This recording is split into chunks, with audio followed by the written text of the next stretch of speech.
Hi hello welcome to post 360. నేను మీ మురళి రాపల్లి.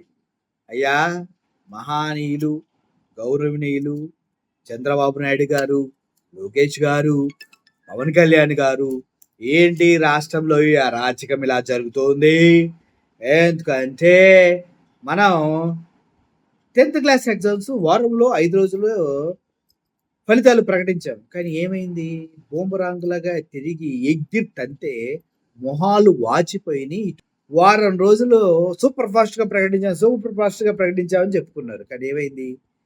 60% మంది దగ్గర దగ్గర రాష్ట్ర వ్యాప్తంగా 6,14,000 మంది 10th క్లాస్ ఎగ్జామ్స్ రాశారు. అందుట్లో 4,90,000 మంది 4,98,000 మంది పాస్ అయ్యారు. ఫెయిల్ అయిన వాళ్ళొచ్చి 1,15,000 మంది ఫెయిల్ అయ్యారు. బాగుంది కదా లెక్క? బాగుంది. అయితే ఈ ఫెయిల్ అయిన 1,15,000 మంది మేము ఫెయిల్ కాము, మేము బాగా రాసాము, పేపర్ వాల్యుయేషన్‌లో ఏదో తేడా జరిగింది అంటూ అప్లై చేయటం జరిగింది. రూ. 1,000 కడితే మళ్ళీ రీవాల్యుయేషన్‌కి అప్లై చేసుకోవచ్చు. అలా అప్లై చేసిన వెంటనే ఒక రికార్డ్ బ్రేక్ అయిందన్నమాట. డామ్ అని. ఏంటి ఆ రికార్డ్ అంటే ఈ 1,15,000 మందిలో 60% మంది అంటే దగ్గర దగ్గర 70,000 మంది రీవాల్యుయేషన్‌కి అప్లై చేశారు. ఆ 70,000 మందిలో 11,000 మంది పాస్ అయ్యారు. అది కూడా డిస్టింక్షన్ మార్క్స్ తోటి. అంటే ఈ పేపర్ వాల్యుయేషన్ అనేది ఎంత దరిద్రంగా జరిగిందో ఒక్కసారి ఆలోచించండి.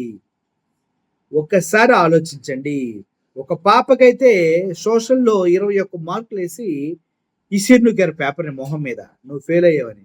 ఆ అమ్మాయి 21 మార్కులకి నేను ఫెయిల్ కాను అని రీవాల్యుయేషన్ రూ. 1,000 కట్టి రీవాల్యుయేషన్‌కెళ్తే 84 మార్కులు పైనొచ్చింది.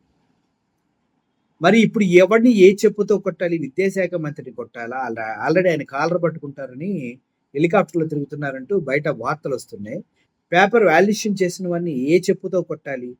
ఒక పాప ఇలాగా ఫెయిల్ అయిన వాళ్ళు ఎవరైనా ఆ బాధతో మానసికంగా ఇబ్బంది పడి బలవన్మరణాలకు పాల్పడితే ఎవడరా రెస్పాన్సిబిలిటీ? కరెక్షన్ చేసిన లెక్చరర్సా? టీచర్సా? లేదంటే వారం రోజులు టార్గెట్ పెట్టి ఇష్టం వచ్చినట్టు కరెక్ట్ చేయండి అని చెప్పినటువంటి విద్యాశాఖ మంత్రివా? ఎవడివి?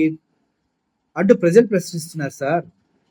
ముఖ్యంగా ఈ పేపర్ వాల్యుయేషన్స్ ఏవైతే 10th క్లాస్ కానీ జరుగుతున్నాయో దాంట్లో 3 లేయర్స్‌లో వాల్యుయేషన్ జరుగుతుంది. ఫస్ట్ ఇక్కడ నుంచి పేపర్స్ వేరే డిస్ట్రిక్ట్‌కో, వేరే స్కూల్స్‌కో పంపిస్తారు. అక్కడ నుంచి కొంతమందిని ఈ పేపర్ వాల్యుయేషన్ కోసం అలాట్ చేస్తారు.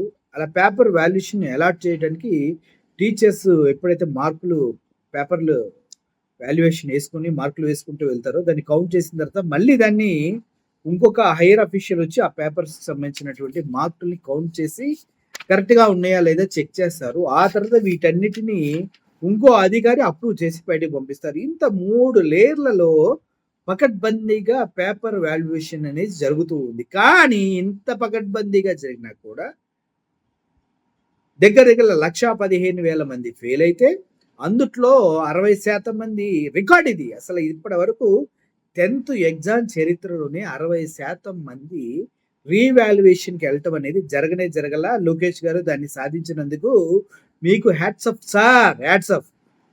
ఇప్పుడు ఈళ్ళలో ఎవరన్నా అగత్యాలకు పాల్పడి, ఎవరైనా బలవన్మరణాలకు పాల్పడితే చాలా మందికి ఫెయిల్ అయిన తర్వాత వేరే హైయర్ స్టడీస్‌కి వెళ్ళడం కోసం, రిటన్ టెస్ట్‌లు రాయడం కోసం వాళ్ళకి వాలిడేషన్ పోయింది. వాళ్ళకి ఎలిజిబిలిటీ పోయింది. కొన్ని గవర్నమెంట్ స్కూల్స్‌లో, గవర్నమెంట్ కాలేజెస్‌లో లేదంటే మంచి మంచి సంస్థలు, మంచి మంచి ఎడ్యుకేషనల్ ఇన్‌స్టిట్యూషన్స్ పెట్టే ఎగ్జామ్స్ రాసే అవకాశం పోయింది. వాళ్ళు మళ్ళీ సచ్చినట్టుగా గవర్నమెంట్ స్కూల్స్‌నే జరగాలి.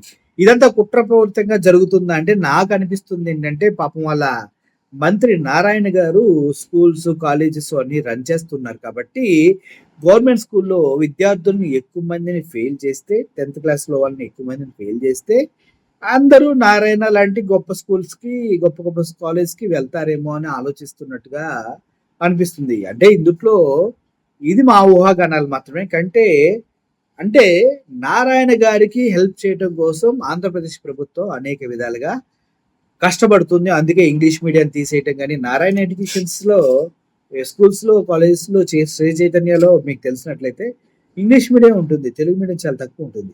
మరి మన ఆంధ్రప్రదేశ్‌లో ఉన్నటువంటి గవర్నమెంట్ స్కూల్స్‌లో ఇంగ్లీష్ మీడియం మనం ఉంచాం గదా! సో, ఇంగ్లీష్ మీడియం ఎద్ది కావాలంటే మనం ఎక్కడికెళ్ళాలి? ప్రైవేట్ స్కూల్స్‌కి, ప్రైవేట్ కాలేజెస్‌కెళ్ళాలి.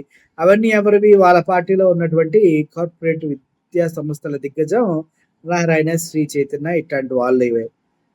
సో వాళ్ళకి మేలు చేయటం కోసమే ఆంధ్రప్రదేశ్‌లో అనేక రకాలైనటువంటి సంస్కరణలు విద్యా వ్యవస్థలో తీసుకొస్తూ ఉంటారు. ఇప్పుడు ఈ తప్పు చేసినందుకు ఎవరిని చెప్పుతో కొట్టాలా అన్నది ప్రజలు నిర్ణయించాలి. ప్రజలు చెప్పాలి. ఎందుకంటే విద్యార్థుల జీవితాలతో ఆడుకోవడం మామూలు విషయం కాదు కదా! దట్టు రికార్డ్ బ్రేక్ స్థాయిలో ఇంతమందిని ఫెయిల్ చేయడం మామూలు విషయం కాదు కదా! పోనీ ఇప్పుడు ఇంత కష్టపడి ఎగ్జామ్ రాసి ఫెయిల్ అయ్యాని ఆ మానసిక బాధని ఎవరు తీసేయలేరు. పోనీ ఇప్పుడు మళ్ళీ పాస్ అయితే ఆ ఆనందాన్ని వాళ్ళకి తిరిగి ఇవ్వగలరా? ఇవ్వలేరు కదా! ఎందుకంటే ఒకసారి ఫెయిల్ అయిన బాధలో ఉంటారు. అండ్ వన్ మోర్ థింగ్, ప్రతి ఒక్కరి నుంచి ఒక్కొక్క పేపర్‌కి రూ. 1000 కట్టించుకుంటున్నారు. ఒక 2 పేపర్‌లు లేకపోతే 2000. ఆ విధంగా 60,000 మంది 60,000 కట్టారు. 60,000 మంది అప్లై చేశారు. అంటే ఎన్ని వేలు కట్టారు? ఎన్ని వేల రూపాయలు కట్టారు? ఎన్నెన్ని పేపర్‌లకి అప్లై చేశారు? అర్థం చేసుకోండి. దేశవ్యాప్తంగా ఇది పెద్ద స్కాము. ఇప్పుడు పిల్లలు పాస్ అయ్యారు. తప్పు గవర్నమెంట్‌దని తెలిసింది. మరి వాళ్ళకి ఆ రూ. 1000 తిరిగిస్తారా? ఇవ్వగలరా? ఇవ్వరు. మళ్ళీ దానికి రూల్స్ ఒప్పుకోవు. కానీ ఇష్టానుసారంగా విచ్చలవిడిగా విద్యార్థుల్ని ఫెయిల్ చేయడానికి మాత్రం రూల్స్ ఒప్పుకుంటాయి. దానికి ప్రతి ఒక్కడు సిగ్గు లేకుండా ఆ మాస్టర్‌లన్నా ఏం చదువుకున్నారు? మాస్టర్‌లతో వాల్యుయేషన్ చేయించారా? పిచ్చనాయలుగాలతో వాల్యుయేషన్ చేయించారా? వాళ్ళు చదువుకున్నారా? లేదా? ఒక్కొక్క మాస్టర్‌కి 40 పేపర్‌లే ఇస్తారు. వాళ్ళకి ప్రెషర్ లేకుండా ఉండగా. ఆ 40 పేపర్‌లు కూడా సరిగ్గా వాల్యుయేషన్ చేయకపోతే నువ్వేం మాస్టర్‌వి? నీకెందుకురా జీవితాలు? జీవితాలు ఎందుకు? ఇటువంటి ఎవరైతే ఏ పేపర్ అయితే వాల్యుయేషన్ చేశారో అందుట్లో 11,000 మంది ఆల్రెడీ ఉత్తీర్ణులై బయటకొచ్చారు. రీవాల్యుయేషన్‌కెళ్ళిన వాళ్ళు. వాళ్ళు పేపర్‌లు ఎవరైతే కరెక్షన్ చేశారో వాళ్ళందరినీ ఇమ్మీడియేట్‌గా జాబుల నుంచి తొలగించేసేయండి. ఇటువంటి కారణం ఇటువంటి ప్రాబ్లమ్ రేకెత్తినందుకు లోకేష్ గారికి కూడా వార్నింగ్స్ ఇవ్వండి. అందులో ఎటువంటి సందేహం లేదు. సో, ఓవరాల్‌గా ఆంధ్రప్రదేశ్‌లో రికార్డులు బ్రేకులు దేంట్లో జరుగుతుంటే పిల్లల జీవితాలు నాశనం చేయటంలో, విద్యా వ్యవస్థలో ఉన్నటువంటి లోపాలని రోజు రోజుకి అభివృద్ధి చేయటంలో, వాళ్ళ జీవితాల్ని అత్యవసర మార్కులు వేసి సర్వనాశనం చేయటంలో, ఈ విషయాల్లో ఆంధ్రప్రదేశ్‌లో గవర్నమెంట్ చాలా ఫాస్ట్ ఫార్వర్డ్‌లో ముందుకు వెళ్తున్నట్టుగా సమాచారం అందుతుంది. మీరేమంటారు? కరెక్టే కదా! విద్యార్థుల జీవితాలతో ఆడుకొని, మార్కులు పేపర్‌లు వాల్యుయేషన్ చేయడం చేతకాని ఎదవల్ని టీచర్లుగా పెట్టుకొని, వాళ్ళకి జీతాలిచ్చి, మళ్ళీ వాళ్ళు పేపర్‌లు వాల్యుయేషన్ చేసేటప్పుడు వాళ్ళకి ఎక్స్‌ట్రా మనీ పే చేసి చేయించి, ఇంత దరిద్రాన్ని, ఇంత ఘోరాన్ని మూటగట్టుకున్నటువంటి కూటమి ప్రభుత్వం అట్టర్ ఫ్లాప్ అనడానికి ఒక్క ఇన్సిడెంట్ చాలు. అవునా కదా? Thank you for watching this video. Murali signing off. Thank you so much.